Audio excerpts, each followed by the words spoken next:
Hello everyone, Courtney here. Today we will be talking about an undervalued and underutilized soft skill that when mastered, you have the ability to accomplish all of your dreams. Crazy, right? I will say nothing more. Welcome to episode number 28. Let's get into it.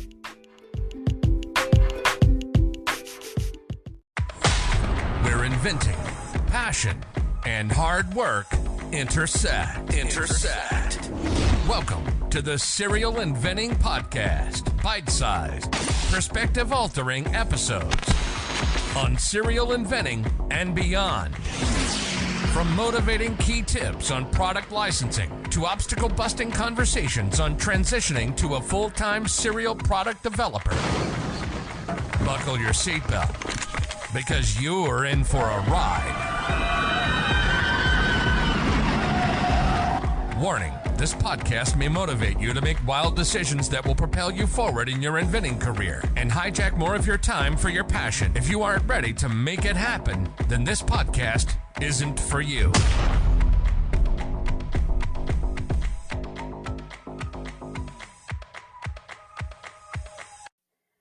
Self-discipline feels painful. When I talk to my students about discipline, it's a hard conversation to have because it is often associated with forming a plan, pushing hard to achieve it through doing really hard work and a lifestyle shift, and staying on top of it. It doesn't sound fun. And if my students at InventRight don't have the experiential knowledge of knowing it will work and taking it as gospel truth, it's hard for me to push my students to just do it. It doesn't matter if I give them the recipe of how to be successful. In fact, many speakers talk about this. It's not the recipe that sets people back, yet it's what people are searching for. You give them the recipe, and people will pay hundreds of thousands of dollars for that recipe, which, by the way, once again, is discipline and grit. And yet, once the recipe is divulged, it's not taken. The cake is not made. But no matter how much money you pay for the recipe, you still need to act on it. People think the recipe is the answer, but the answer is really to bake the cake. I would rather bet my money on someone baking hundreds of cakes with no recipe than on someone with the recipe who never baked one cake. I've said this in many ways, and yet it still doesn't seem to get through that the recipe does not matter if you do not bake the cake. And most people in the world do not bake the cake. It's flabbergasting to me. Infuriating. You give people the secret to their success, to everything they want, everything they are looking for, and it's just stared at. A quote often attributed to Abraham Joshua Heschel, a 1900s professor, states that self-respect is the root of discipline. So let me ask you, do you have self-respect? Angela Duckworth, author of the book Grit, The Power of Passion and Perseverance, international speaker and associate professor of psychology at the University of Pennsylvania, states that some people are great when things are going well, but they fall apart when things aren't. I couldn't agree more. I have some amazing students, and yet, when the going gets tough, they become a completely different person. In fact, once my students start to pitch, when we have calls each week, most of the time I'm working with them when the going is tough. I don't see the great when things are going well side of them anymore. They are an entirely different person, and they are not used to having that blind trust that the process will work. In fact, they fight it with every ounce of their body. Self-discipline is self-control in its best expression. Grit is the willpower needed to force yourself into a habit. Self-control and willpower is what it boils down to. How bad do you want it? How badly do you want to be successful? Most often, when I have these calls and my students come in with excuses of why they didn't pitch for the past all of 7 days, they prove to me again and again they really don't want a deal. They have lost their way, lacking willpower and self control. We live in such an instant dopamine hit world now, thanks to many factors, including gurus selling passive income strategies for get rich quick schemes that only work if you put in the hard work, which no one does, and various social medias that favor short form videos. The more you surround yourself with these quick shots of dopamine, the more you want them, and the more you are training yourself to believe it is how you achieve a goal. This is not the way. Being successful requires the long game. It's not pretty when you feel like you can't control yourself. When getting yourself to embark on the slow train of discipline, you must have grit. Without it, you will be falling off the rails of success before you even leave the station. And honestly, most people fall off. But hey, at least you got on it. That is the first step. Now, the second step is to not derail it so fast now. Give yourself the opportunity to allow the train to make it to your destination. Stop pulling the emergency brake. If you let it, it will make it. One reason why discipline doesn't work is because you are literally setting yourself up to fail. Yes, you. In the headway summary of the book Finish, Give Yourself the Gift of Done by Jon Acuff, New York Times best-selling author of 9 books, it states that many people fail at their goals because humans tend to set foolishly optimistic goals by a term called planning fallacy.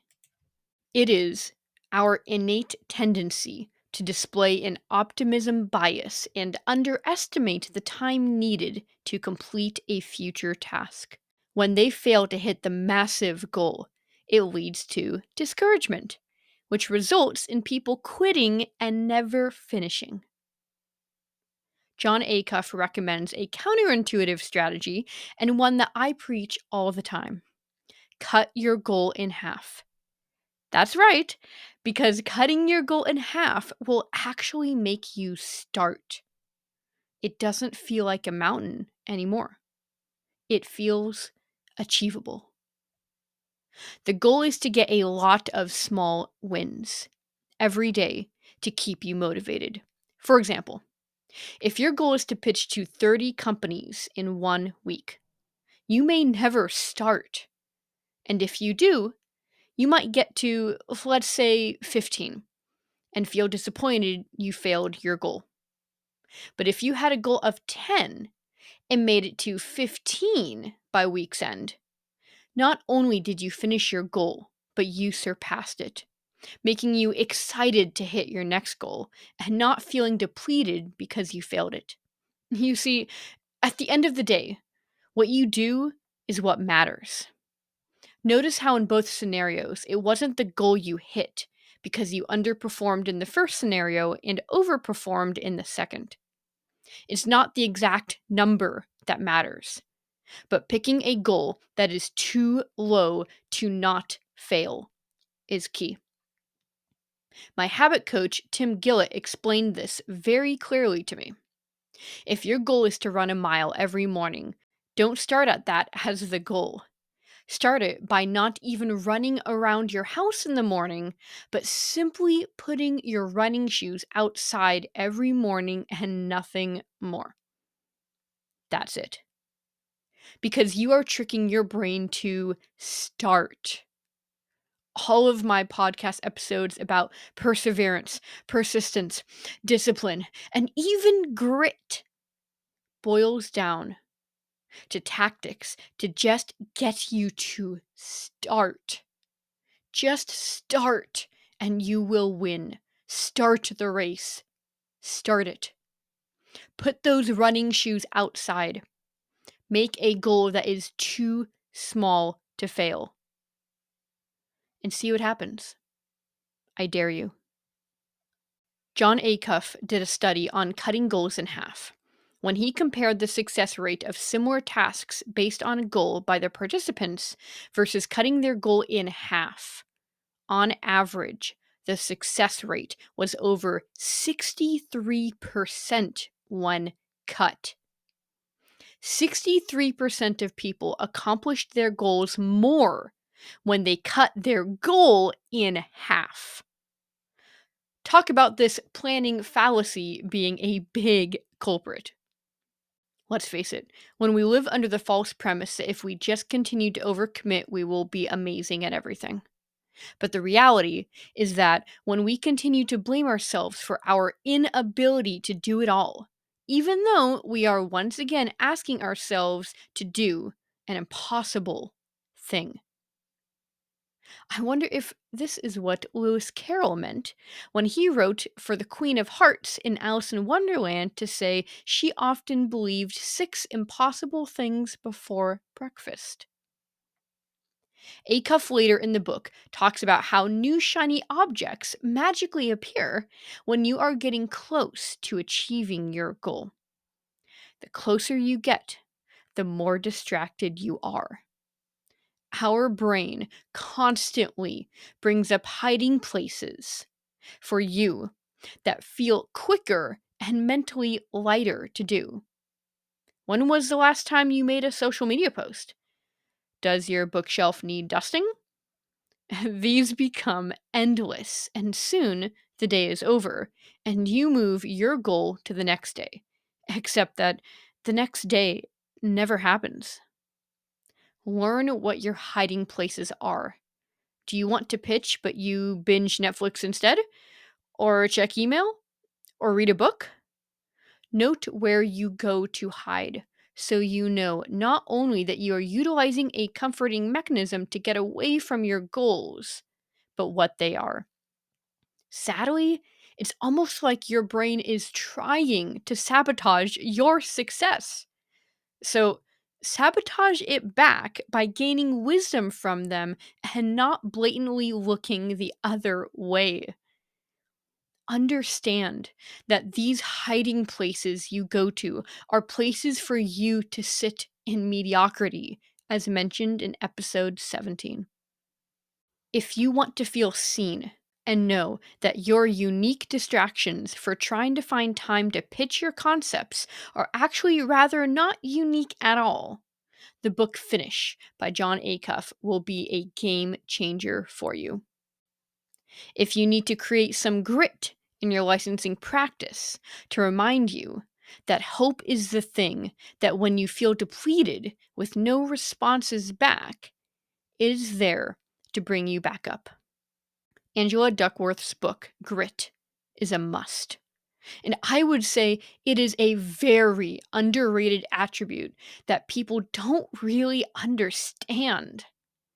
The summary on Headway goes on to say something quite profound and is worth its weight in gold. Being hopeful in the face of difficulties is one way to remain gritty. If you fix your mind on growth, you will be optimistic no matter the situation you are in, and you will be motivated to endure in times of adversity. Grit is what will push you to persevere even when it doesn't look like there is any reason to. To grow grit, you have to join a gritty culture. One that inspires you to be more than you currently are. And this is why people find a home at InventRight. They find their home here because we are the culture they need to succeed. We inspire, we elevate, and we remind you that if you just have grit, which is hope and willpower, and discipline, which is habits and self control, you will be successful. And I guarantee that. Make a goal that is too small to fail and see what happens. I dare you. Thanks for tuning in and taking a few bites with me today. And remember, serial inventors don't make excuses. They make it happen. See you soon.